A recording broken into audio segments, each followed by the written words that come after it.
C'est paradoxal, les joueurs du Sarreguemines Football Club se sont créés davantage d'occasions que leurs adversaires, mais ils n'ont pas réussi à marquer le moindre but. De leur côté, les joueurs de l'Étoile Naborienne Saint-Avold ont saisi la moindre opportunité. Comme sur ce but gag intervenu à la 22e minute, Hicham Bourchouk se rappellera longtemps de son premier but de la saison.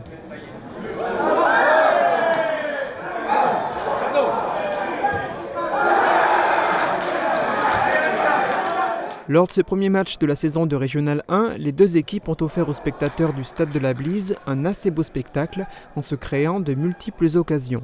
Mais une seule parviendra à marquer les buts, Saint-Avold. Nous sommes à la 48e minute, l'heure du 2-0.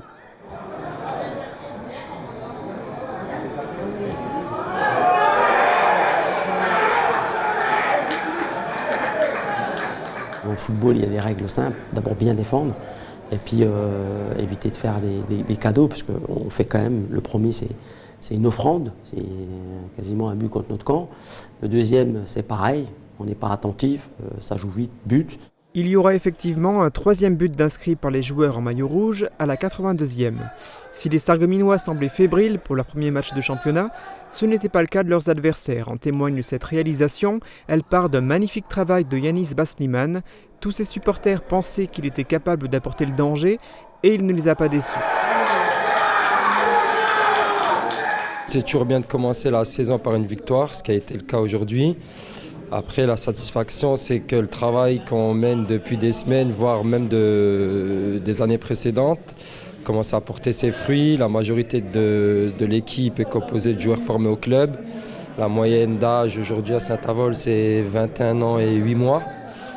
Et quand on bat une équipe de la qualité de Sarreguemines avec un effectif pléthorique et expérimenté, ça peut être qu'une satisfaction. Point positif pour les joueurs sarregueminois, ils n'ont jamais baissé les bras et se sont créés de nombreuses actions dangereuses. On court vers le score, on a le mérite au moins de réagir, et c'est ça qui est positif, et je crois qu'il faut s'appuyer là-dessus. C'est qu'on a des joueurs qui n'ont jamais renoncé, même à 2-0, même encore à 3-0, on a toujours voulu aller de l'avant, on s'est créé des opportunités. Après en face il y a un gardien, il y a des défenseurs qui étaient là, qui étaient très regroupés, très sérieux.